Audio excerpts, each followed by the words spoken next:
Girlfriend रह चुकी हैं। 14 जून को सुशांत सिंह राजपूत संदिग्ध हालत में मुंबई के अपने घर में मृत पाए गए थे।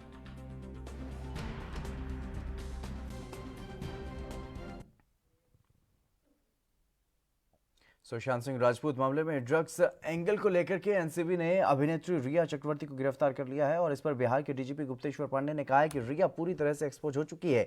इस मामले में और भी चीजें सामने आएंगी। डीजीपी गुप्तेश्वर पांडे ने यह भी कहा है कि अभी इन्वेस्टिगेशन चल रही है और जांच अभी लंबी चलेगी। भारत सरकार की 3 एजेंसियां अलग अलग मामलों को देख रही है।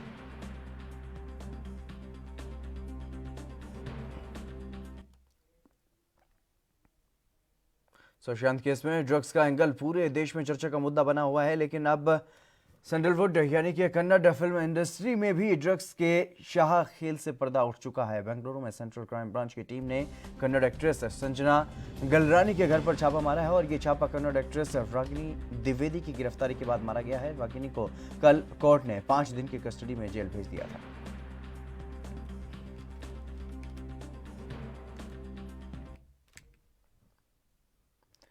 वहीं हिंदी सिनेमा के दिग्गज अभिनेता शत्रुघ्न सिन्हा ने रिया का सपोर्ट किया है। उन्होंने सुशांत के फैन से पूछा है कि जैसा बर्ताव अभी रिया के साथ हो रहा है, क्या उसे देखकर सुशांत खुश होते होंगे। एक इंटरव्यू में शत्रुघ्न सिन्हा ने यह कहा है कि मैं रिया को नहीं जानता, लेकिन मैं ये जानता हूं कि वह सुशांत की करीबी थी और मैं सुशांत के फैन से ये जानना चाहता हूं कि जैसा रिया चक्रवर्ती के साथ ट्रीटमेंट हो रहा है, उसे देखकर क्या सुशांत खुश होंगे। यही नहीं, दिग्गज अभिनेता ने उन लोगों पर भी निशाना साधा है जो रिया को बिना किसी सबूत के ही आरोपी मान रहे हैं। उन्होंने ये भी कहा है कि कानून को अपना काम करने देना चाहिए।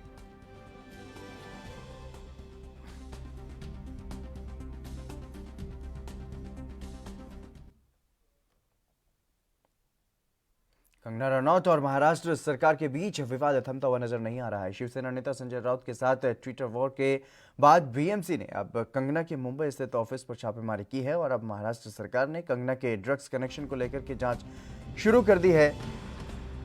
शिवसेना के नेता सुनील प्रभु ने कंगना के एक्स बॉयफ्रेंड अध्ययन सुमन के पुराने इंटरव्यू की कॉपी सरकार को सौंपी है और इस इंटरव्यू में अध्ययन सुमन ने यह आरोप लगाया था कि कंगना ड्रग लेती हैं और उससे भी जबरदस्ती ड्रग का सेवन करवाया गया था। इसके बाद सरकार ने पूरे मामले की जांच के आदेश दिए हैं और इस मामले की जांच महाराष्ट्र पुलिस करेगी। अब कंगना ने भी इस पर अपनी प्रतिक्रिया दी है और कंगना ने अपने ट्वीट में लिखा है कि प्लीज़ मेरा ड्रग टेस्ट कीजिए, मेरा कॉल रिकॉर्ड्स की सभी जाँच कीजिए और अगर आपको ड्रग्स पेडलर्स को लेकर के मुझसे कोई भी लिंक मिलता है तो मैं अपनी गलती मान लूंगी और हमेशा के लिए मुंबई को छोड़ दूंगी। आपसे मिलने के लिए इच्छुक हूं।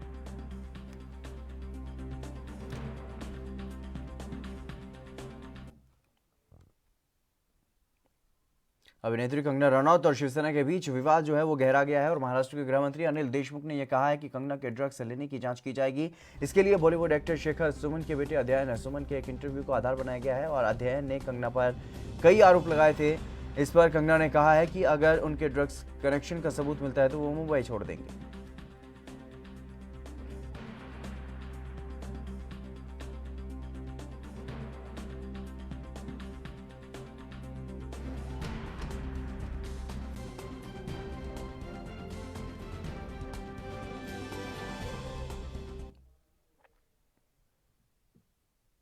महाराष्ट्र में शिवसेना ने कंगना रनौत को मानो मुद्दा बना लिया है और शिवसेना ने बॉलीवुड एक्ट्रेस सिक्योरिटी भी मिल गई है और अब कंगना अलग परेशानी में गिर गई है। Municipal corporation of greater Mumbai ने कंगना के दफ्तर के बाहर नोटिस चस्पा कर दिया है। यह नोटिस मुंबई में कंगना के दफ्तर मणिकर्णिका के बाहर लगाया गया है और कंगना पर अवैध निर्माण का आरोप भी है।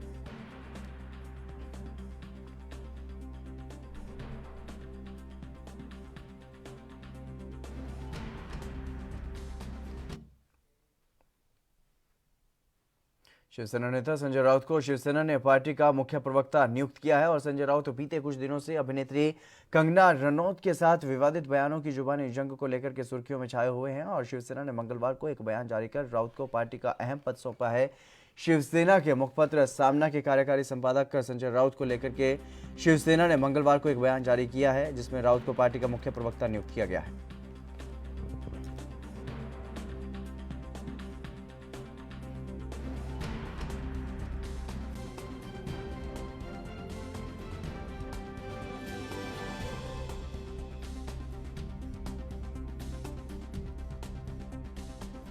संजय राउत सुर्खियों में है। ओसी का कहीं ना कहीं अब इनाम शिवसेना की तरफ से दिया गया है उन्हें, और अब पार्टी का मुख्य प्रवक्ता संजय राउत को नियुक्त कर लिया गया है। जिस तरीके से संजय राउत और कंगना रनौत में लगातार जो जुबानी जंग है वो जारी है, और इसी बीच अब ये बड़ा फैसला शिवसेना ने लिया है, उन्हें पार्टी का मुख्य प्रवक्ता बना दिया गया।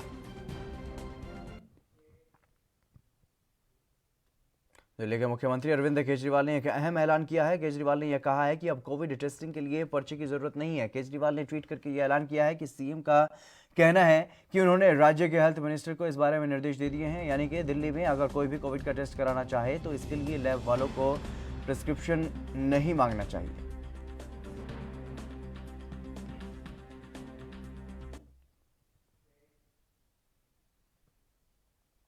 दिल्ली में आम आदमी की सरकार ने एक और अहम कदम उठाया है। दिल्ली में कोरोना संक्रमण के मामलों को देखते हुए अब सरकारी दफ्तरों में ई फाइलिंग पर जोर दिया जा रहा है।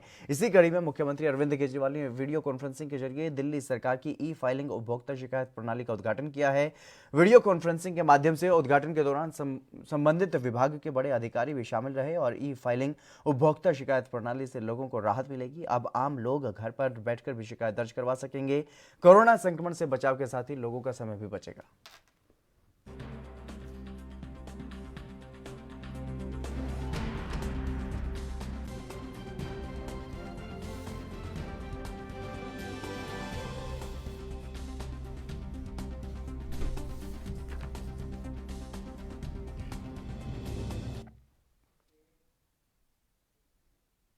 अरुणाचल प्रदेश से लापता हुए 5 युवकों को लेकर के बड़ी जानकारी सामने आई है। केंद्रीय मंत्री किरण रिजिजू ने कहा है कि चीन की पीपल्स लिबरेशन आर्मी ने इसकी पुष्टि की है कि अरुणाचल प्रदेश से लापता 5 युवक उनकी ओर मिले हैं, और उन्होंने कहा है कि युवकों को हमारी अथॉरिटी को सौंपने का काम किया जा रहा है। और किरण रिजिजू ने यह कहा है कि चीन के पीएलए ने भारतीय सेना के हॉटलाइन संदेश का जवाब दिया है, और उन्होंने पुष्टि की है कि अरुणाचल प्रदेश से लापता युवक उनकी ओर मिले हैं और हमारी अथॉरिटी में उन्हें सौंपने के तरीके पर काम किया जा रहा है। अरुणाचल प्रदेश के नाचो इलाके के 5 ग्रामीण युवक जंगल में शिकार करने के लिए गए थे। उन्हें कथित तौर पर पीएलए ने अगवा कर लिया है, और ये युवक सेना के लिए कुली और गाइड का काम करते थे। बीते शुक्रवार को उनके परिजनों ने सोशल मीडिया पर उनके लापता होने की जानकारी दी।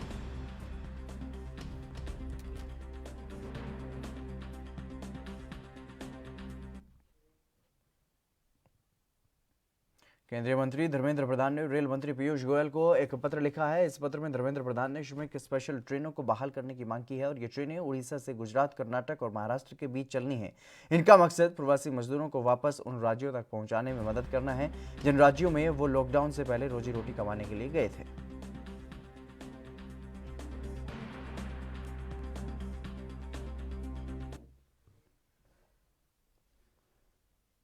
देश में कोरोना के मामले बेकाबू रफ्तार से बढ़ रहे हैं, और इस खतरनाक वायरस से अब तक 42 लाख से ज्यादा लोग संक्रमित हो चुके हैं। कोरोना के बढ़ते संक्रमण को लेकर के कांग्रेस अध्यक्ष राहुल गांधी ने मोदी सरकार पर निशाना साधा है। राहुल गांधी ने ट्वीट करके यह कहा है कि मोदी सरकार के कुप्रबंधन के कारण हालात बिगड़े हैं। भारत में कोरोना के कुल केस दुनिया में दूसरे नंबर पर भारत पहुंच गया है। वीकेंड टैली में भारत ने अमेरिका और ब्राजील की तुलना में अधिक मामले हैं। दुनिया में कोरोना के मामलों में रविवार को भारत की हिस्सेदारी जो है वो 40% थी, और राहुल ने अपने ट्वीट में सबसे सुरक्षित रहने की अपील भी की है। इससे पहले राहुल गांधी ने मोदी सरकार पर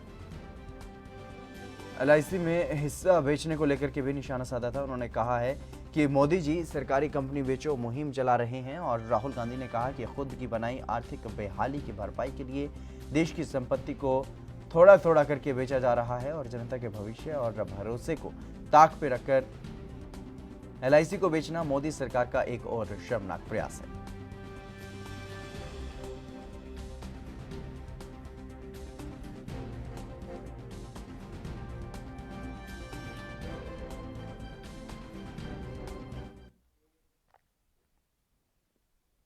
देश में कोविड-19 महामारी की स्थिति को लेकर केंद्रीय स्वास्थ्य मंत्रालय और भारतीय आयुर्विज्ञान अनुसंधान परिषद ने मंगलवार को प्रेस कॉन्फ्रेंस का आयोजन किया है। इसमें स्वास्थ्य मंत्रालय के सचिव राजेश भूषण, आईसीएमआर के महानिदेशक डॉक्टर बलराम भार्गव और नीति आयोग के सदस्य डॉक्टर वी.के. पॉल मौजूद रहे। प्रेस कॉन्फ्रेंस में स्वास्थ्य मंत्रालय ने बताया है कि देश में कोरोना वायरस से ठीक होने वाले मरीजों की संख्या में लगातार बढ़ोतरी हो रही है और मृत्यु दर में कमी देखने को मिल रही है। मंत्रालय ने यह भी कहा है कि देश में कुल सक्रिय मामलों के 62% मामले 5 राज्यों में हैं। मंत्रालय के सचिव राजेश भूषण ने यह कहा है कि भारत में कोरोना वायरस मरीजों के ठीक होने की दर लगातार बढ़ रही है। उन्होंने कहा है कि इसीलिए सक्रिय मामलों और रिकवर मामलों के बीच का अंतर भी बढ़ रहा है और आज देश में 8,83,000 सक्रिय मामले हैं तो 33,23,000 लोग ठीक भी हो चुके हैं।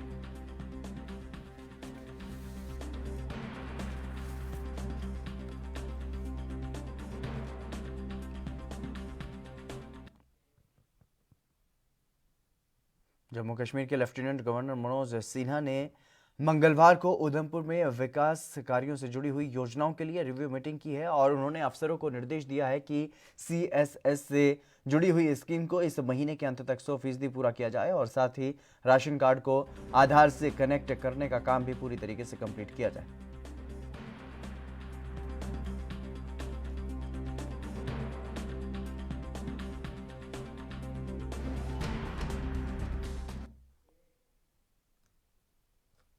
पश्चिम बंगाल की मुख्यमंत्री ममता बनर्जी ने इशारों में ही बीजेपी पर हमला बोला है। ममता बनर्जी ने बगैर नाम लिए ये कहा है कि एक राजनीतिक पार्टी दुर्गा पूजा के बारे में दुष्प्रचार कर रही है। अभी तक राज्य सरकार ने दुर्गा पूजा को लेकर के कोई भी बैठक नहीं की है। जो राजनीतिक दल गलत प्रचार कर रहे हैं वो साबित कर दें कि राज्य सरकार ने कब ये बोला कि दुर्गा पूजा नहीं होगी। उनका कहना था कि अगर ये साबित हो गया तो वो लोगों के सामने 101 बार उठक बैठक करने को भी तैयार है।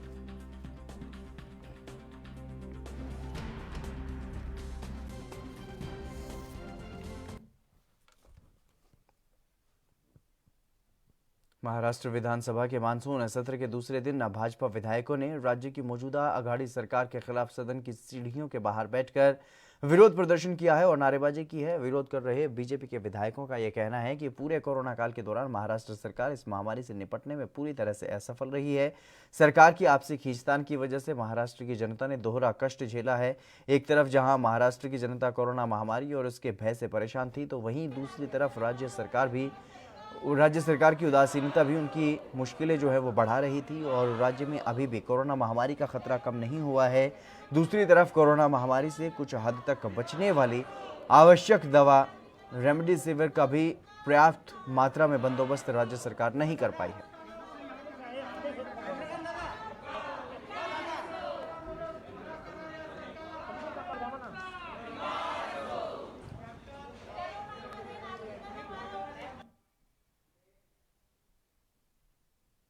चलिए फिलहाल रुकेंगे एक छोटे से ब्रेक के लिए, जल्द हाजिर होंगे।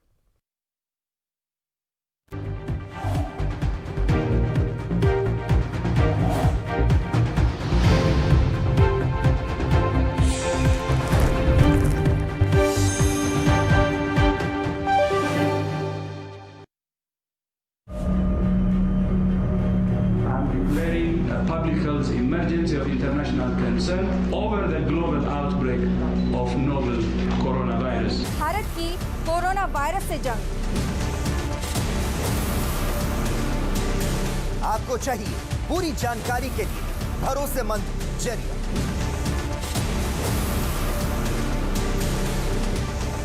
जानकारी जो अफवाहों पर ना हो। 24 घंटे 7 दिन लगातार सिर्फ ANB न्यूज पर। सबसे अलग अंदाज, हम बनेंगे आपकी आवाज, सवालों की धार, खबरों की बौछार, सिर्फ मेरे साथ ANB न्यूज पर।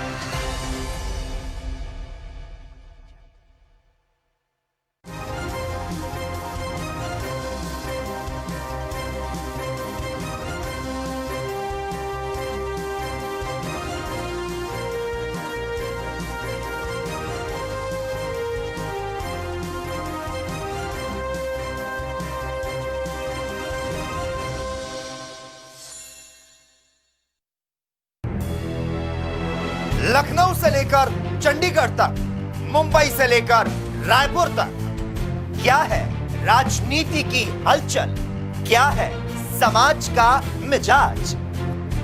राजधानी लाइव, हमारी नजर, आपका फैसला, हर रोज सुबह 8 बजे सिर्फ ANP न्यूज पर।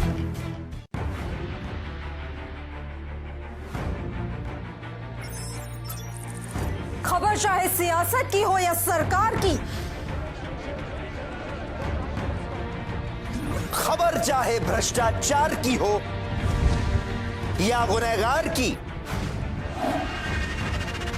दिन भर में क्या रहा देश जगत का हाल, किस मुद्दे ने बनाई किसकी सरकार, रखते हैं हम सब पर नजर, पहुंचाते हैं हम हर खबर। हम हैं ANP न्यूज।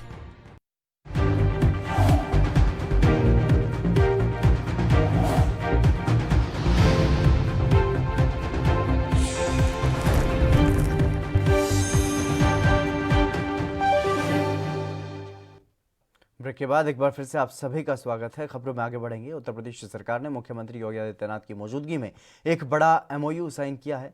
लोक भवन में यून वर्ल्ड फूड प्रोग्राम और उत्तर प्रदेश सरकार के बीच करार हुआ है। इसके तहत उत्तर प्रदेश में खुद सहायता समूह चलाने वाली 3 से 4,000 महिलाओं को रोजगार मिलेगा और ये समूह उत्तर प्रदेश बाल पुष्टाहार विभाग को अपने उत्पाद देंगे।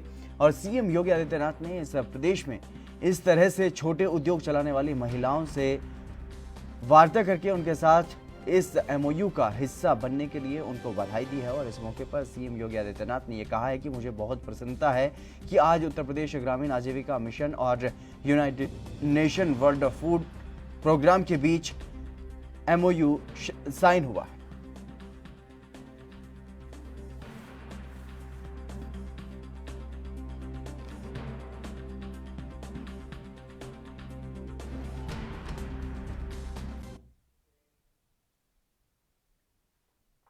कोरोना की वजह से थम गई मेट्रो की रफ्तार थोड़ी बढ़ी थी और कल से ये और बढ़ जाएगी। दिल्ली मेट्रो की ब्लू लाइन पर 171 दिन के बाद ट्रेनें दौड़ना शुरू हो जाएंगी और दिल्ली के द्वारका से गाजियाबाद के वैशाली की रूट पर मेट्रो ट्रेनें कल से शुरू हो जाएंगी और पिंक लाइन पर भी ट्रेनों का चलना जो है वो शुरू हो जाएगा। DMRC ने इस बात का ऐलान किया है।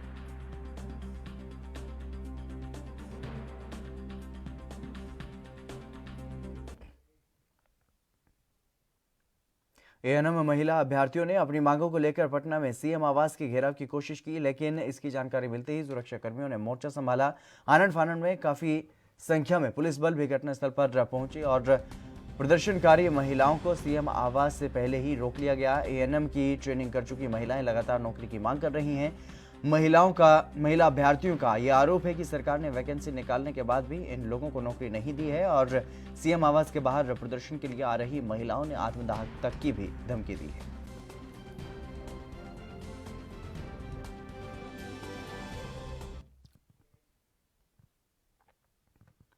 अब बात करेंगे एक ऐसे सब इंस्पेक्टर की जिनका काम पुलिस महकमे की सख्त ड्यूटी है, लेकिन पुलिसिंग के साथ ही साथ वो एक ऐसे मिशन में भी जुटे हैं जिसकी जितनी तारीफ की जाए वो कम है। और बेंगलुरु के सब इंस्पेक्टर शांथप्पा जाडे मनवर इस मिशन में जुटे हुए हैं। शांथप्पा माइग्रेंट वर्कर्स के बच्चों को पढ़ाते हैं। जिन माइग्रेंट्स वर्कर्स के बच्चों के पास स्मार्टफोन या लैपटॉप नहीं है और जो ऑनलाइन क्लासेस नहीं कर सकते हैं, उनके लिए शांथप्पा फरिश्ते से कम नहीं है।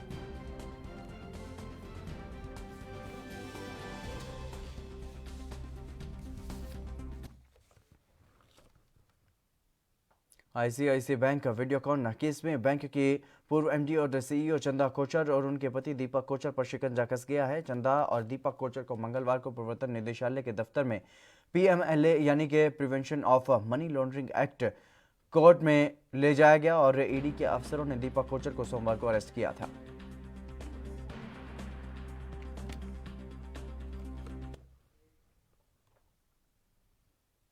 चंदा कोचर की कहानी अर्श से फर्श पर पहुंचने की कहानी से कम नहीं है। देश के सबसे जानी मानी बैंकर और अब घोटाले के केस में एजेंसियों की जांच का सामना करने वाली चंदा कोचर जोधपुर के सिंधी परिवार से ताल्लुक रखती हैं और चंदा ने मुंबई यूनिवर्सिटी में कॉमर्स से bachelor, institute of cost accountants of India से कॉस्ट अकाउंटेंसी की और फिर मुंबई यूनिवर्सिटी से ही मैनेजमेंट में मास्टर डिग्री ली और 1984 में उन्होंने 23 वर्ष की उम्र में ICICI में बतौर मैनेजमेंट ट्रेनी ज्वाइन किया और 2007 में वो चीफ फाइनेंशियल ऑफिसर यानी कि CFO भी बनाई गई और फिर 2009 में उन्हें ICICI बैंक की मैनेजिंग डायरेक्टर और चीफ एग्जीक्यूटिव ऑफिसर का बेहद अहम ओहदों से भी उसे नवाजा गया। लेकिन 2016 में कोचर को आरोपों का सामना करना पड़ा और अब वो सरकारी एजेंसियों के रडार पर है।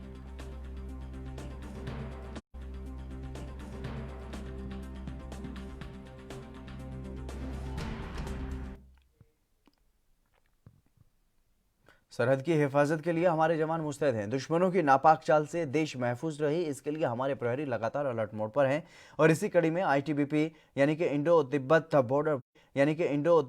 बॉर्डर पुलिस के कैंप में फिटनेस चेकअप किया जा रहा है और लेह में कैंप में तमाम जवानों को फिटनेस चेकअप के बाद अलग अलग फॉरवर्ड पोस्ट पर भेजा जाएगा।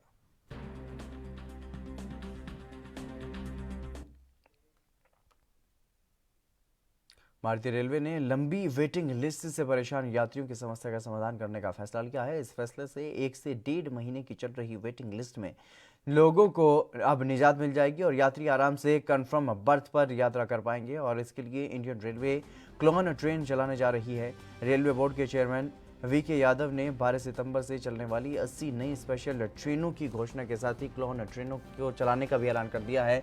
उनका कहना है कि रेलवे वर्तमान में चल रही सभी ट्रेनों की निगरानी करेगी और इस बात का पता लगाएंगे कि किन ट्रेनों में वेटिंग लिस्ट ज़्यादा लंबी है।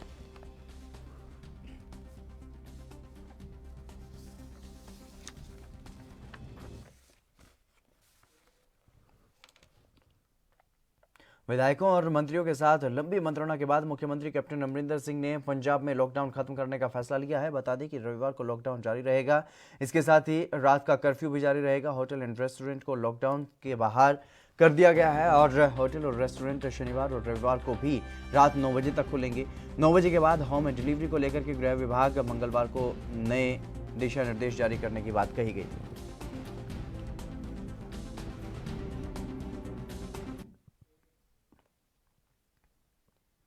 वहीं छत्तीसगढ़ के वरिष्ठ IAS अधिकारी खेतान ने सरकार पर निशाना साधा है। उन्होंने एक ट्वीट में लिखा है कि कलेक्टर हो या फिर DM, इन पर सारी जिम्मेदारी होती है और उसी से सबकी नाराजगी भी होती है। वो बहुत अच्छे भी होते हैं और बहुत खराब भी होते हैं। नेताओं के काम वो बनाते हैं और नेताओं की डांट भी वो खाते हैं। क्या करें क्या ना करें, बोल मेरे भाई।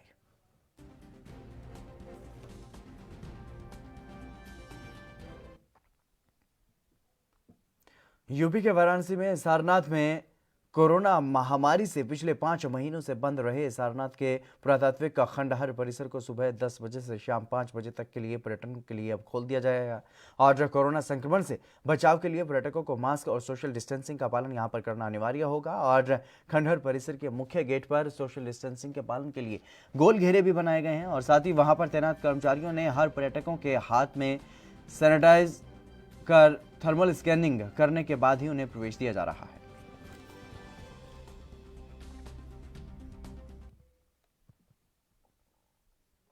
भारतीय सेना ने एक बार फिर से चीनी चालबाजियों के झूठ की पोल खोल दी है और चीन ने यह दावा किया था कि भारतीय सेना की ओर से LAC पर फायरिंग की गई है। भारतीय सेना के आधिकारिक तौर पर एक बयान जारी करके चीन के दावे को खारिज किया गया है। सेना ने कहा है कि भारतीय सेना ने न तो LAC पर किसी तरह के आक्रामक कदम उठाए हैं और फायरिंग चीन की तरफ से ही हुई है। भारतीय सेना ने बयान जारी कर ये कहा है कि भारत सीमा पर सेना की तैनाती कम करने और शांति के लिए प्रतिबद्ध है, लेकिन चीन हालात को बिगाड़ने वाली और उकसाने वाली कार्रवाई कर रही है। भारत ने LAC को कभी भी क्रॉस नहीं किया और फायरिंग समेत भारत ने कोई भी आक्रामक कार्रवाई नहीं की है। चीन की सेना आक्रामक रुख के साथ लगातार समझौते का उल्लंघन कर रही है, जबकि सैन्य और राजनीतिक स्तर पर बातचीत चल रही है। कल शाम की घटना को लेकर सेना ने कहा है कि 7 सितंबर को चीनी सेना ने LAC पर भारत के एक फॉरवर्ड पोजीशन के करीब जाने की कोशिश की, तब हमारी सेना ने पीछा किया और चीन ने हमारे जवानों को धमकाने के लिए कुछ राउंड हवा में फायरिंग की है और उकसावे के बावजूद भारतीय जवानों ने पूरी तरह से शांति और परिपक्वता का परिचय दिया है। सेना ने यह भी कहा है कि भारतीय सेना शांति कायम करने के लिए पूरी तरह से प्रतिबद्ध है और अपनी अखंडता और संप्रभुता की रक्षा के लिए भारत का संकल्प भी मजबूत है। विवाद पर चीनी सेना का बयान अपनी जनता और अंतर्राष्ट्रीय समुदाय को भ्रमित करने के लिए।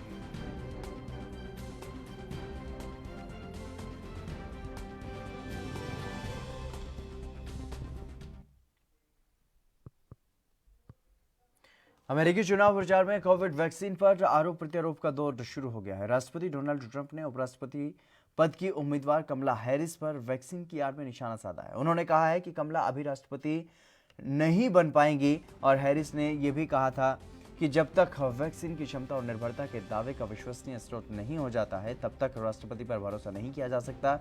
उनके बयान पर राष्ट्रपति ट्रंप ने कहा है कि हैरिस वैक्सीन की उपेक्षा कर रही हैं और उनकी मंशा लोगों को ये जताने की है कि ये कोई बड़ी उपलब्धि नहीं है।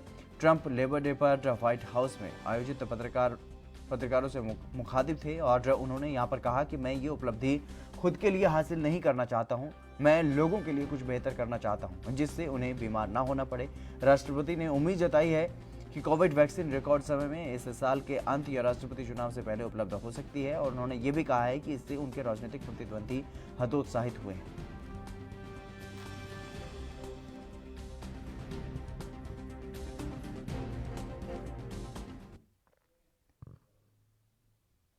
अमेरिकी राष्ट्रपति चुनाव में आरोप प्रत्यारोप का दौर तेज हो गया है। अमेरिकी राष्ट्रपति चुनाव प्रचार के दौरान एक बार फिर से कोरोना वायरस और वैक्सीन पर विपक्ष ने राष्ट्रपति ट्रंप पर हमला बोला है। कोरोना वायरस वैक्सीन पर मचे घमासान पर अमेरिकी राष्ट्रपति और रिपब्लिकन पार्टी के उम्मीदवार डोनाल्ड ट्रंप ने डेमोक्रेटिक पार्टी के उम्मीदवार जो बिडेन और उपराष्ट्रपति पद की प्रत्याशी कमला हैरिस पर एक साथ निशाना साधा है। इस क्रम में उन्होंने बिडेन को बेवकूफ तक कह दिया है। ट्रंप ने कहा है कि कोरोना वायरस वैक्सीन पर गुमराह करने वाले बयान के लिए बिडेन और कमला को अमेरिका की जनता के सामने सार्वजनिक रूप से माफी मांगनी चाहिए।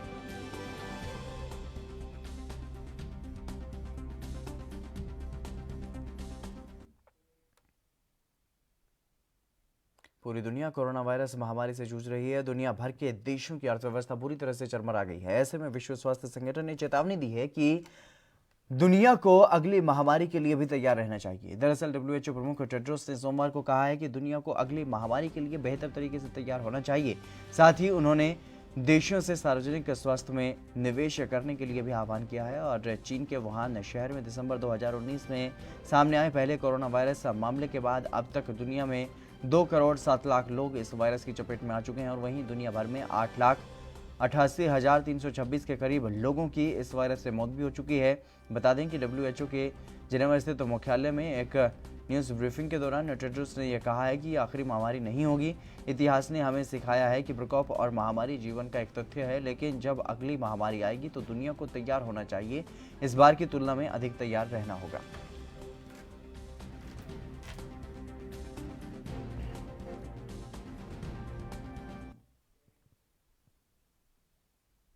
यूपी के बुलंदशहर में पुलिस ने मुठभेड़ के बाद कार लुटेरों को गिरफ्तार कर लिया है और बता दें कि कार लुटेरों ने 26 जुलाई को दिल्ली से कार बुक करके कार लूटी और ड्राइवर को अधमरा करके फेंक दिया गया, जिसके बाद वो फरार थे। और वहीं बुलंदशहर SSP ने घटना पर जानकारी देते हुए बताया है कि बीती रात जब आरोपी गाड़ी लेकर के दिल्ली जा रहे थे, सूचना के आधार पर पुलिस वहां पर पहुंची और मुठभेड़ में आरोपियों को गिरफ्तार कर लिया गया है।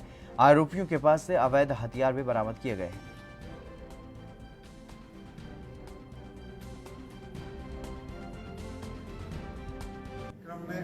मजबूत और सूचना तंत्र विकसित किया गया, तकनीकी पक्ष का भी सहारा लिया गया और हम लोगों ने ट्रेस कर लिया कि ये गैंग कौन सा है, कौन से लोग इसमें इन्वॉल्व हैं और उन लोगों की अनवरत निगरानी की जाने लगी। बीती रात जब ये उस लूटी गई गाड़ी को लेकर के और अपने एक साथी मिस्त्री के साथ दिल्ली की ओर जा रहे थे तो पुलिस मुठभेड़ में इनको घेरा गया, रोका गया। मुठभेड़ में पकड़े गए। इनके कब्जे से नाजायज असलहे 3 तमंचे कारतूस आदि बरामद हुए हैं। वो लूटी गई गाड़ी जो 26 जुलाई को लूटी गई थी वो बरामद की गई। चलिए इसी बीच शुरू करेंगे इस वक्त की बड़ी खबर की तरफ। इस वक्त की बड़ी खबर सामने आ रही है मुंबई से। ड्रग्स केस में रिया चक्रवर्ती को राहत नहीं मिली है। ये बड़ी खबर आपको बता रहे हैं। 14 दिन के लिए न्यायिक हिरासत में रिया चक्रवर्ती को भेज दिया गया है। जमानत याचिका कोर्ट ने खारिज कर दी है। जिस तरीके से ड्रग्स केस में सुनवाई चल रही थी, केस में आज ही गिरफ्तार की गई थी रिया और कोर्ट में वीडियो कॉन्फ्रेंसिंग के जरिए पेशी हुई और पेशी के साथ ही साथ रिया चक्रवर्ती के वकील ने जमानत याचिका कोर्ट में लगाई थी, उसको कोर्ट ने खारिज कर दिया है। और फिलहाल जिस तरीके से ये कहा जा रहा था एनसीबी की तरफ से कि उनके पास ठोस सबूत है रिया चक्रवर्ती के खिलाफ और वो जमानत का विरोध करेंगे, जमानत का विरोध एनसीबी ने कोर्ट में किया और फिलहाल एनसीबी के पक्ष में यह फैसला कहीं ना कहीं 14 दिन के रिमांड पर अब रिया चक्रवर्ती को भेज दिया गया है कोर्ट की तरफ से। एनसीबी अब 14 दिनों तक एनसीबी की कस्टडी में रहेंगी रिया चक्रवर्ती। ये ये बड़ी खबर आपको बता रहे हैं इस वक्त की। ये बड़ी खबर सामने आ रही है। रिया चक्रवर्ती को आज ही गिरफ्तार किया गया और उनका मेडिकल करवाया गया। मेडिकल में उनका कोरोना टेस्ट जो है वो नेगेटिव आया और उसके बाद उन्हें वीडियो कॉन्फ्रेंसिंग के जरिए एनडीपीएस कोर्ट में पेश किया गया और वहां से उन्हें 14 दिनों की हिरासत में अब भेज दिया गया है। न्यायिक हिरासत के लिए उनको भेज दिया गया है। ये बड़ी खबर आपको बता रहे हैं इस वक्त की। बड़ी खबर। लगातार जिस तरीके से रिया चक्रवर्ती पर गिरफ्तारी की तलवार लटक रही थी, लेकिन आज आखिरकार रिया चक्रवर्ती की गिरफ्तारी हुई और गिरफ्तारी के बाद अब जमानत याचिका भी कोर्ट ने खारिज कर दी है रिया चक्रवर्ती की और ड्रग्स के केस में अब कोई राहत रिया चक्रवर्ती को मिलती हुई दिखाई नहीं दे रही है। 14 दिन के लिए न्यायिक हिरासत में रिया चक्रवर्ती को भेज दिया गया।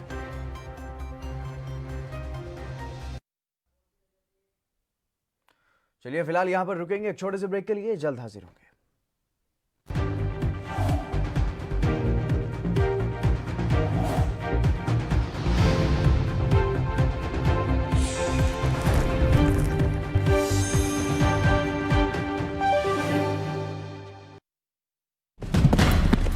नई ऊर्जा, नई ताकत का एहसास एक्स प्लस गोल्ड किट बना है पुरुषों के लिए खास। कैप्सूल, ऑयल, क्रीम और पाउडर 30 सालों से मर्दों का भरोसेमंद x plus gold kit medical stores में उपलब्ध।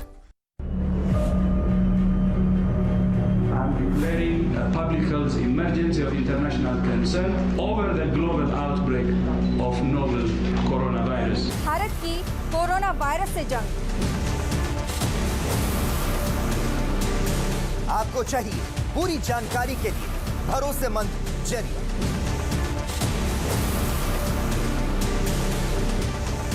जानकारी जो अफवाहों पर ना हो। 24 घंटे 7 दिन लगातार सिर्फ ANB न्यूज पर। सबसे अलग अंदाज, हम बनेंगे आपकी आवाज। सवालों की धार, खबरों की बौछार, सिर्फ मेरे साथ ANB न्यूज पर।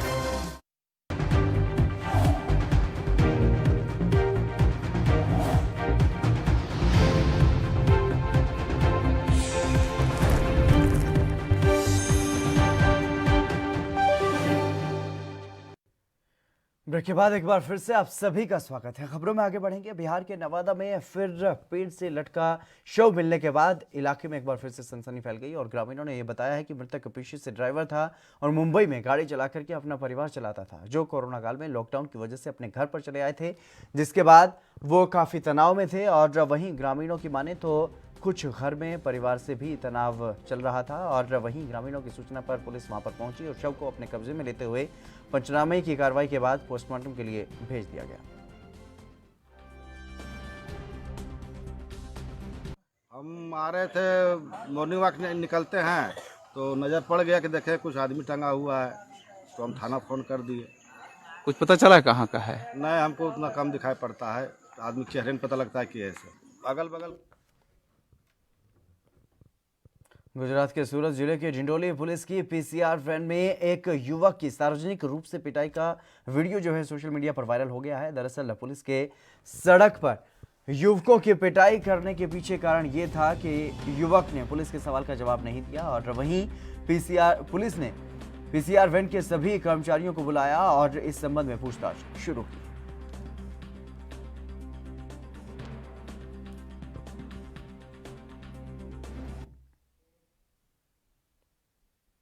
छत्तीसगढ़ के कोड़ा गांव में वन विभाग अवैध कटाई रोकने का दावा तो करता है, लेकिन ये दावा सिर्फ खोखला साबित होता है क्योंकि जंगल में अवैध कटाई नहीं रुक पा रही है। दक्षिण वन मंडल में अमरावती वन परिक्षेत्र में वनों में जमकर अवैध सागौन के पेड़ों की कटाई की जा रही है और वहीं स्थानीय लोगों ने यह भी बताया है कि वनों में मौजूद ठूंठ अवैध कटाई के साक्ष्य हैं। और बता दें कि सागौन वनों के अंदर लकड़ी काटते स्थानीय युवाओं के अनुसार सागौन वनों की सुरक्षा में वन विभाग से कोई भी नहीं आता।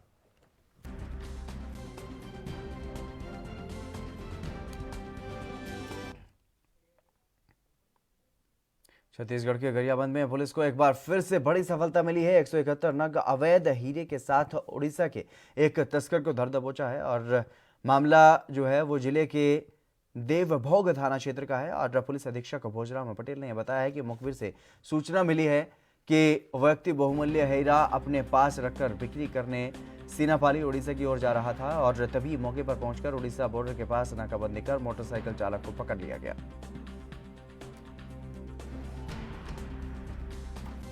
गरियाबंद पुलिस को कल एक बहुत बड़ी सफलता मिली। करीबन 25 लाख के 171 नग हीरे कल पुलिस ने सीज किए। उड़ीसा क्षेत्र का रहने वाला नूतन पटेल 171 नग हीरे का परिवहन करते हुए हम लोगों को सूचना मिली थी। हमारी पुलिस की टीम वहां पर गई और घेराबंदी करके आरोपी को गिरफ्तार कर लिया। उसके पास से हम लोगों ने 4 बड़े टुकड़े और 167 छोटे टुकड़े हम लोगों ने सीज किए। छत्तीसगढ़ के कांकेर के तमाम अंचलों से आए पत्रकारों ने कलेक्टर के.एल. चौहान के खिलाफ मौन रैली निकाली। दरअसल कोरोना के कहर को देखते हुए एक पत्रकार ने कोरोना को कैसे रोका जाए इसे लेकर पिछले दिनों एक समाचार प्रकाशित किया था और इस खबर को सोशल मीडिया में डाल दिया गया। खबर को पढ़ते ही कलेक्टर आग बबूला हो गए। उन्होंने पत्रकार के खिलाफ सोशल मीडिया में अमर्यादित शब्दों का इस्तेमाल किया, जिसका विरोध सोशल मीडिया में हुआ और विरोध इतना बढ़ गया कि पत्रकारों ने सड़क पर उतरकर आंदोलन कर दिया। और उन्होंने आगे भी ये भी कहा है कि तत्काल कलेक्टर को हटाया जाए और कलेक्टर को नहीं हटाए जाने की स्थिति में पत्रकारों ने उग्र आंदोलन करने की चेतावनी भी दी है।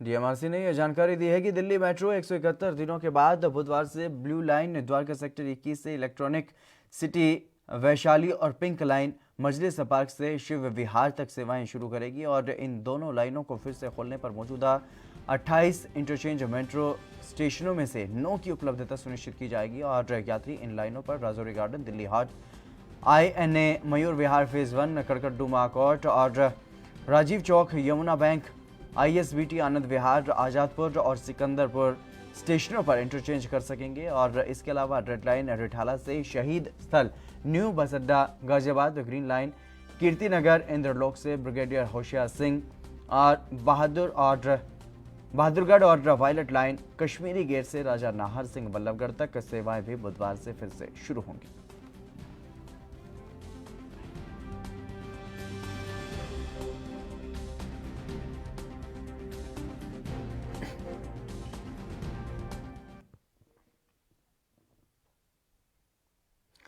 मध्य प्रदेश के इंदौर में AIDYO की ओर से प्रेस वार्ता की गई है और इस दौरान उन्होंने सरकार पर जमकर निशाना साधा है। बता दें कि सितंबर को भोपाल में AIDYO की ओर से रोजगार की मांग को लेकर के प्रदर्शन किया गया, जिसके चलते पुलिस ने प्रदर्शनकारियों को रोकने के लिए लाठीचार्ज भी किया। और वहीं लाठीचार्ज की घटना के खिलाफ AIDYO ने प्रतिवाद दिवस मनाया और मध्य प्रदेश में बेरोजगार संघ और AIDYO के संयुक्त आह्वान पर यह आंदोलन चलाया जा रहा है। और इसी कड़ी में AIDYO के अध्यक्ष ने यह कहा है कि आंदोलन तब तक चलेगा जब तक प्रदेश की सरकार रोजगार की मांगों को पूरा नहीं करती है और तमाम सरकारी विभागों में खाली पड़े पदों पर भर्ती नहीं की जाती। आज की कॉन्फ्रेंस के पीछे उद्देश्य है कि भोपाल के अंदर हम जब प्रदर्शन कर रहे थे और हम अपनी रोजगार के सवाल पर गए थे, हम चाहते हैं कि सरकारी विभागों में जो सरकारी पद खाली पड़े हुए हैं उनको अविलंब भरा जाए। आज प्रदेश के अंदर कई सारे विभागों में सरकारी पद भरे हुए हैं, उनको भरा नहीं जा रहा है, परीक्षाएं नहीं हो रही है। तो इस मांग को लेकर हम बिल्कुल शांतिपूर्ण तरीके से वहाँ पर प्रदर्शन कर रहे थे। सरकार ने लाठीचार्ज किया, महिलाओं के साथ अभद्रता की है वहाँ पर और हमारे ऊपर केस दर्ज किए गए हैं। हम प्रशासन से मांग करते हैं कि ये सारे के सारे केस हटाए जाएं और जो जिम्मेदार अधिकारी है उस पर कार्रवाई की। राजनीतिक बनाया जा रहा है, कांग्रेस और भाजपा मिलकर इसको भुना रही है, चुनावी मुद्दा बना रही है। हम स्पष्ट करना चाहते हैं कि ना ये कांग्रेस का आंदोलन था, ना ये भाजपा का आंदोलन था, ये नौजवानों का आंदोलन था। और भाजपा सरकार को हम चेतावनी देना चाहते हैं कि जल्द से जल्द भर्तियां निकाली जाएं, नहीं तो ये आंदोलन और तीव्र करेंगे। इसमें कोई व्यक्तिगत कोई अगर श्रेय लेने की कोशिश कर रहा है तो ऐसा नहीं है। ये आंदोलन संयुक्त समिति चला रही है, इसमें सबका प्रयास है और सबका सहयोग है। ये 4 सितंबर को किया था, जिसपे हमारी मुख्य मांग थी, एक तो सरकारी विभागों में सरकारी पद जो खाली पड़े हुए हैं उनको अविलंब भरा जाए। दूसरा था कि शिक्षा विभाग में तुरंत जो वैकेंसी रोक दी गई है, जो वेरिफिकेशन चल रहा था, उसको लागू किया जाए और पद वृद्धि की जाए। तीसरी मांग थी पुलिस वैकेंसी निकाली जाए। MPPSC की वैकेंसी निकाली जाए और आयु सीमा बढ़ाई जाए इन मांगों को लेकर, और जो जेल पेरी की जो आई है उसमें भी संशोधन किया जाए। इन मांगों को लेकर उत्तराखंड के रुड़की में युवा कांग्रेस कार्यकर्ताओं ने युवा कांग्रेस राष्ट्रीय अध्यक्ष श्रीनिवास बेवी का नारसन बॉर्डर पर स्वागत किया और उसी स्वागत समारोह में भारतीय युवा कांग्रेस के कार्यकर्ताओं पर पुलिस प्रशासन ने मुकदमे दर्ज किए थे। सरकार ने विपक्ष की आवाज को दबाया जा रहा है। इसके विरोध में भारतीय युवा कांग्रेस के कार्यकर्ताओं ने चंद्रशेखर चौक पर भाजपा सरकार का पुतला दहन किया है और प्रदेश सचिव परवेज अहमद ने यह बताया है कि सरकार युवाओं को रोजगार दिलाने में असफल साबित हुई है और वहीं बेरोजगार युवाओं के हित में भारतीय युवा कांग्रेस सरकार की दमनकारी नीतियों के खिलाफ अपनी आवाज उठाएगी।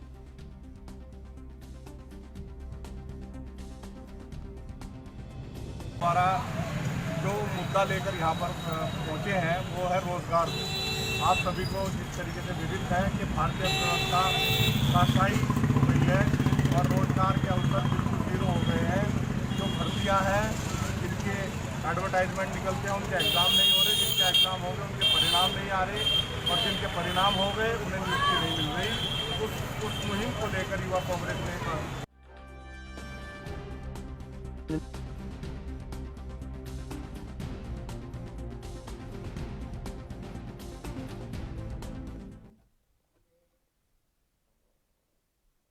वहीं कांग्रेस नेता अधीर रंजन चौधरी ने केंद्र सरकार पर निशाना साधा है और चीन के साथ सीमा पर जो तनाव की स्थिति बनी हुई है उस पर जवाब भी मांगा है कि चीन की हरकतों की मद्देनजर कड़ा रुख अपनाए हमारे हिंदुस्तान।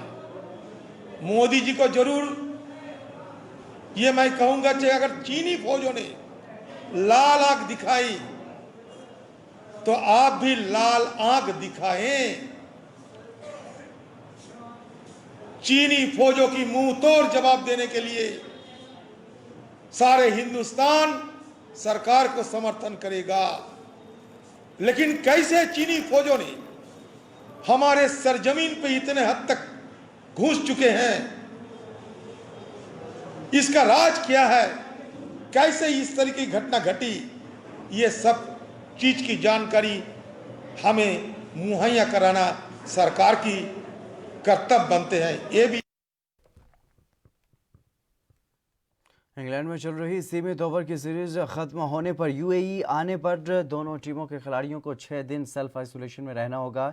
यानी कि Steve Smith, David Warner, Jos Buttler, Jonny Bairstow जैसे बड़े खिलाड़ी शुरुआती मैचों में नहीं खेल सकेंगे क्योंकि आईपीएल गवर्निंग काउंसिल ने इंग्लैंड और ऑस्ट्रेलिया के खिलाड़ियों को क्वारंटीन में राहत देने की अपील को ठुकरा दिया है। बोर्ड के अधिकारी ने कहा है कि हम सुरक्षा में ढील नहीं दे सकते और किसी को थोड़ी सी भी छूट देने से सीजन खतरे में आ जाएगा। तो जिस तरीके से आईपीएल को लेकर के लगातार तैयारियां की जा रही हैं और यूएई में ये टूर्नामेंट होना है, तो ऐसे में 2 टीमें जिनके खिलाड़ी अभी वहां पर नहीं पहुंच पा रहे हैं उन खिलाड़ियों को पहुंचने में टाइम लगेगा और ऐसे में उनकी जो अपील थी उनकी ये अपील थी कि जो खिलाड़ी इन दोनों टीमों के वहां पर जाएंगे उनको सेल्फ आइसोलेशन में ना रखा जाए। उस अपील को खारिज कर दिया गया है और ये कहा गया है बोर्ड की तरफ से कि किसी भी तरीके से सुरक्षा से खिलवाड़ नहीं किया जा सकता, किसी भी तरीके से सुरक्षा पर ढील नहीं बरती जाएगी। इंग्लैंड ऑस्ट्रेलिया के खिलाड़ियों को आईपीएल में जब वो यूएई पहुंचेंगे तो वहां पर उन्हें राहत नहीं मिलेगी। 6 दिन तक अब उन्हें आइसोलेशन में रहना ही होगा। स्मिथ और वार्नर अब शुरुआती जो मैच हैं वो नहीं खेल पाएंगे। कई बड़े खिलाड़ी हैं इन दोनों टीमों के जो आईपीएल के शुरुआती मैचों में अब नहीं खेल पाएंगे क्योंकि 6 दिनों तक उन्हें सेल्फ आइसोलेशन में ही रहना होगा। हालांकि इन दोनों टीमों की तरफ से जो खिलाड़ी वहां पर जाने वाले हैं उनके लिए ये अपील भी की गई थी कि उनको सेल्फ आइसोलेशन से राहत दी जाए, लेकिन बोर्ड ने उनकी अपील को खारिज कर दिया है और ये कहा गया है कि किसी भी तरीके से जो सुरक्षा है उसके साथ ढिलाई नहीं बरती जा सकती।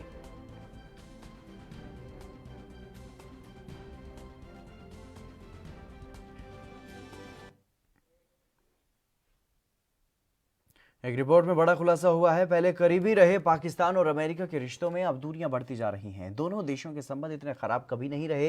यही वजह है कि अब पाकिस्तान हर तरह की मदद के लिए चीन पर ही निर्भर हो गया है और एक डिफेंस एक्सपर्ट के मुताबिक भारत, अमेरिका और सऊदी अरब एक अलायंस के तौर पर साथ आ चुके हैं, जबकि चीन और रूस के अलावा ईरान भी पाकिस्तान के साथ नजर आता है।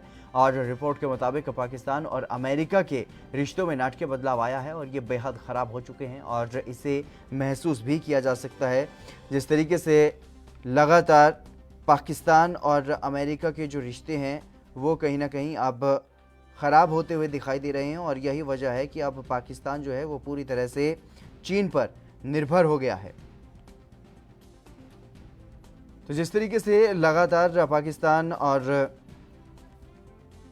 अमेरिका के बीच दूरियां बढ़ती जा रही हैं और इसी बीच ये भी खबर सामने आ रही है कि अमेरिका के साथ संबंधों में गिरावट आने के बाद पाकिस्तान के लिए अब चीन ही एकमात्र सहारा बचा हुआ है, जो कि उसे आर्थिक के साथ साथ अन्य क्षेत्रों में भी मदद दे रहा है और आगे भी देता रह सकता है। खासतौर से कोविड-19 महामारी के बाद बने हालातों में ये अब साफ होता हुआ नजर आ रहा है। ये बात पाकिस्तान के रक्षा मामलों के विश्लेषक और दक्षिण एशिया मामलों के जानकार आयशा सिद्दीकी ने एक एजेंसी के साथ इंटरव्यू में साझा की है, जिसमें उन्होंने ये कहा है कि दुनिया में तेजी से समीकरण बदल रहे हैं। जहां पर अमेरिका, भारत और सऊदी अरब एक पाले में आ गए हैं, वहीं पाकिस्तान अमेरिका से दूर जाकर चीन, रूस और ईरान के पाले में आ गया है।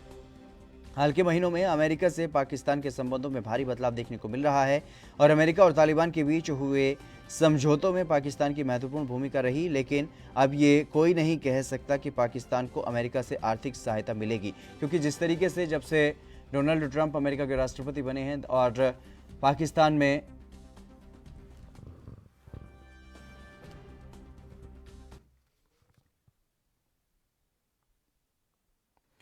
अमेरिका के राष्ट्रपति ट्रंप पर एक और बड़ा आरोप लगा है। ट्रंप का अश्वेतों को लेकर के नजरिया अच्छा नहीं है, ऐसा आरोप लगा है और ये दावा ट्रंप के निजी वकील रह चुके माइकल कोहेन ने अपनी एक किताब में किया है। कोहेन ने ट्रंप के साथ एक दशक तक काम किया है और उन्होंने अपनी एक किताब में ये लिखा है कि अमेरिकी राष्ट्रपति ट्रंप देश और दुनिया के अश्वेत नेताओं के लिए अक्सर नस्लीय टिप्पणी करते थे और ट्रंप के अंदर पूर्व राष्ट्रपति बराक ओबामा के लिए नफरत कूट कूट कर भरी है। वो नेल्सन मंडेला को नेता तक नहीं मानते हैं और कोहेन की किताब का नाम डिसलॉयल मेमोरियल है। जिस तरीके से ये डिसलॉयल नाम की जो किताब अब एक वकील ने लिखी है, जो कोहेन वकील हैं, जो वो ट्रंप के कई सालों तक वकील भी रह चुके हैं और अब इस किताब में उन्होंने ये बड़ा खुलासा किया है। जिस तरीके से उन्होंने इस किताब में लिखा है कि ट्रंप जो हैं वो किसी भी तरीके से अश्वेत जो लोग हैं उनसे कहीं ना कहीं नफरत करते हैं और बराक ओबामा जो कि पूर्व राष्ट्रपति रह चुके हैं अमेरिका के, उनके खिलाफ पूरी तरह से कूट कूट करके नफरत जो है वो ट्रंप के भीतर भरी हुई है। और इस किताब में ये बड़ा खुलासा अब उन्होंने किया है। ट्रंप के निजी वकील रह चुके हैं कोहेन और इससे कहीं ना कहीं अमेरिका में जो अब चुनाव होने वाले हैं राष्ट्रपति पद के लिए, उस पर भी असर पड़ सकता है।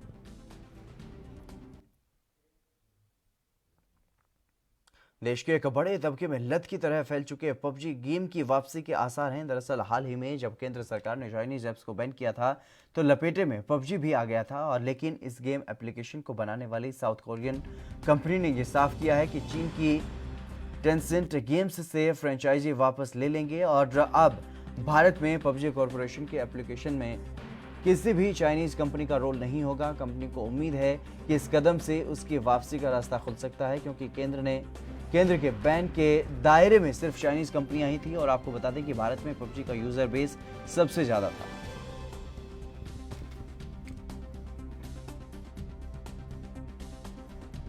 तरीके से चीनी ऐप्स को भारत में बैन किया जा रहा है और उसी के लपेटे में पबजी भी आ गई थी। पबजी एक ऐसा गेम है जो भारत में काफ़ी पॉपुलर गेम रहा है और जब ये बैन हुआ तो अलग तरीके से जो युवा पबजी का इस्तेमाल करते थे उनमें कहीं ना कहीं आक्रोश देखने को मिल रहा था। हालांकि देश की अखंडता और देश की सुरक्षा के लिए लोगों ने इस फैसले को भी सही बताया था और स्वीकार किया था और इसी के साथ साथ अब जिस तरीके से नई गेम्स भी इस तरीके की भारत में भी ईजाद हो रही हैं, लेकिन इसी बीच जिस कंपनी ने इस गेम को बनाया है उसने कहा है कि जो भी कॉन्ट्रैक्ट है चीन की कंपनियों के साथ वो उसको वापस ले लेंगे और अब फिर से पबजी के वापसी के आसार जो हैं वो दिखाई दे रहे हैं देश में, क्योंकि जिस तरीके से पूरे देश भर में भारत में पबजी का जो क्रेज़ है वो देखने को मिल रहा था और काफ़ी ज़्यादा पॉपुलर भारत में ये गेम रहा है। तो ऐसे में पबजी की कहीं ना कहीं अब एक बार फिर से वापसी के आसार दिखाई दे रही हैं।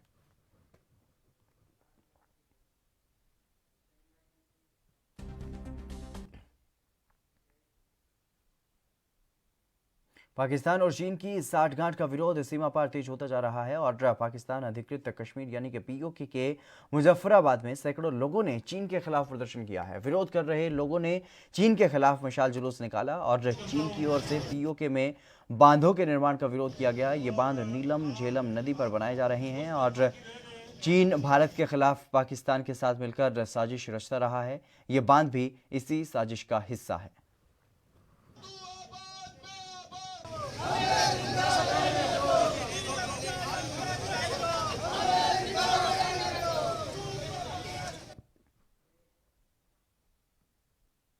पेट्रोल और डीजल की कीमतों में इजाफे पर दखल देने की मांग वाली याचिका को सुप्रीम कोर्ट ने खारिज कर दिया है। याचिकाकर्ता ने सुप्रीम कोर्ट से मांग की थी कि उसे पेट्रोल और डीजल की लगातार बढ़ती कीमतों को लेकर के दखल देना चाहिए ताकि मूल्यों पर नियंत्रण हो सके। सुप्रीम कोर्ट ने इस याचिका पर सुनवाई से ही इनकार कर दिया।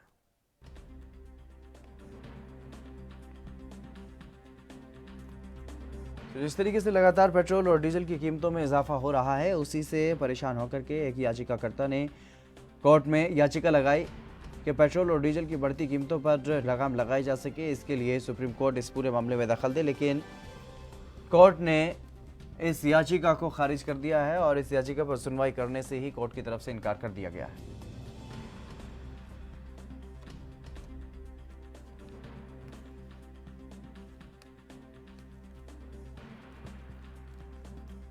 तो लगातार जिस तरीके से पेट्रोल और डीजल की कीमतों में इजाफा हो रहा है, उसी को लेकर के एक याचिका जो है वो कोर्ट में लगाई गई थी और उस याचिका पर सुप्रीम कोर्ट ने सुनवाई करने से इनकार कर दिया है और इस पूरे मामले में सुप्रीम कोर्ट कोई भी दखल सरकार के कामकाज में नहीं देगी। जिस तरीके से पेट्रोल डीजल की कीमतों में वृद्धि हो रही है, उसी से काफ़ी लोगों में परेशानी का भी सबब पेट्रोल डीजल की बढ़ती कीमतें बनी हुई हैं और इसी को लेकर के एक याचिकाकर्ता ने एक याचिका सुप्रीम कोर्ट में लगाई, जिसमें यह कहा गया कि जिस तरीके से पेट्रोल और डीजल की कीमतें जो हैं वो बेकाबू हो रही हैं, उन पर लगाम लगाने के लिए दखल देना ज़रूरी है और कोर्ट से दखल देने की मांग इस याचिका में की गई थी।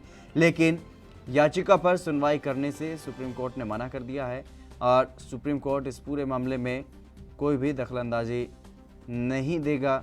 जिस तरीके से याचिका में मांग की गई थी कि कोर्ट इस पूरे मामले में दखल दे ताकि पेट्रोल और डीजल की कीमतों को रोका जा सके, जिस तरीके से बेकाबू होती हुई नज़र आ रही हैं पेट्रोल डीजल की कीमतें, उसी को लेकर के याचिका लगाई गई थी। लेकिन याचिका पर सुनवाई करने से सुप्रीम कोर्ट ने पूरी तरह से मना कर दिया है। और वहीं दूसरी तरफ पेट्रोल डीजल की कीमतों में लगातार इजाफा हो रहा है और इसी से परेशान होकर के, क्योंकि काफ़ी लोगों को इसकी वजह से बहुत परेशानियां हो रही हैं और ख़ासतौर पर जिस तरीके से पेट्रोल डीजल की कीमतों में इजाफा हो रहा है, उससे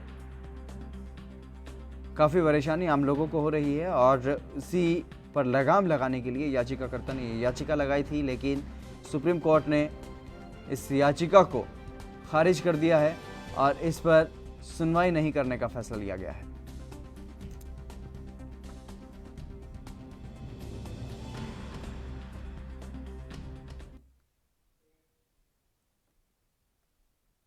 चलिए फिलहाल मेरे साथ खबरों में बस इतना ही। दीजिए इजाजत, नमस्कार।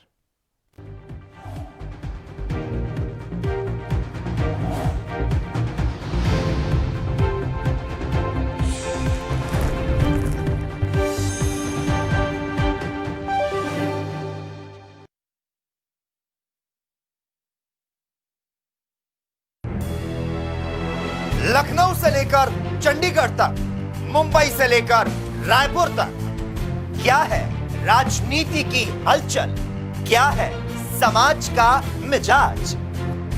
राजधानी लाइव, हमारी नजर, आपका फैसला, हर रोज सुबह 8 बजे सिर्फ ANP न्यूज पर।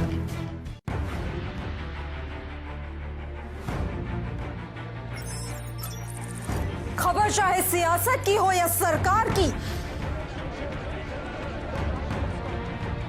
खबर चाहे भ्रष्टाचार की हो या गुनहगार की, दिन भर में क्या रहा देश जगत का हाल, किस मुद्दे ने बनाई किसकी सरकार, रखते हैं हम सब पर नजर, पहुंचाते हैं हम हर खबर। हम हैं ANP news.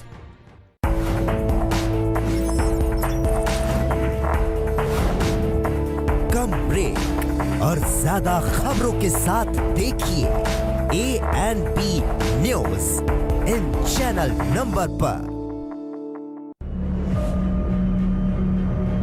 I'm declaring a public health emergency of international concern over the global outbreak of novel coronavirus. Bharat की कोरोना वायरस से जंग। आपको चाहिए पूरी जानकारी के लिए भरोसेमंद जरिए।